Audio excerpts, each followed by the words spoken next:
Ngayong araw tatalakayin ng House Committee on Natural Resources ang mungkahing paglilipat ng elepanteng si Mali mula Manila Zoo patungo sa isang sanktuaryo sa Thailand. Giit ng grupong People for the Ethical Treatment of Animals, sa Thailand mas matutugunan ang mga pangangailangang medikal ng elepante. Balita hatid ni Bam Alegre.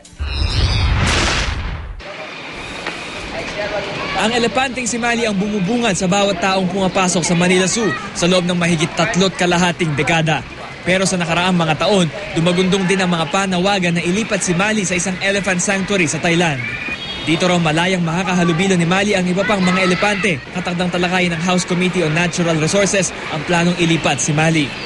Dekada 70 nang dinala rito sa Pilipinas si Mali mula Sri Lanka bilang handog sa mga kabataan ng Maynila. Ang tunay niyang pangalan, Vishwama Ali o Lady of the World. Sa ngayon, 38 years old na si Mali, may katandaan na raw dahil 42 years ang average lifespan ng isang Asian captive elephant.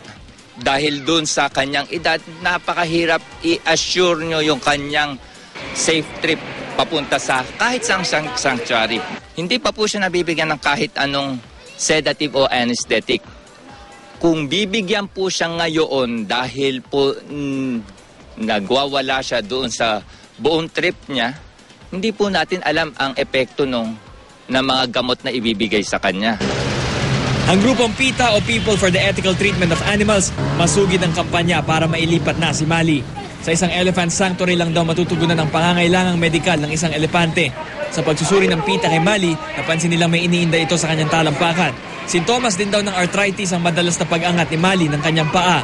Lahat ng cost sa paglipat kay Mali, including yung mga training na kailangan ni Mali bago siya umalis, lahat po yun sasagutin ng PETA. Higit sa lahat, hindi raw mapapantayan ng isang kulungan ang natural habitat ni Mali. Yung lawak ng kulungan ni Mali, napakaliit.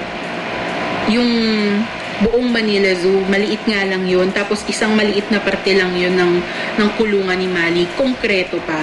Masyadong cruel yun. Handa naman daw makinig ang pamunuan ng Manila Zoo. Bukas raw sila sa mga mungkahi. Halimbawa na lang ang nakatakdang paglagay ng damo at lupa sa ginagalawan ni Mali.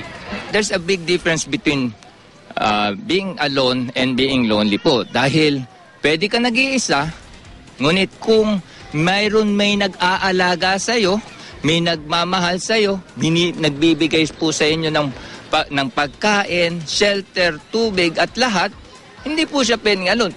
Bam Alegre, GMA News.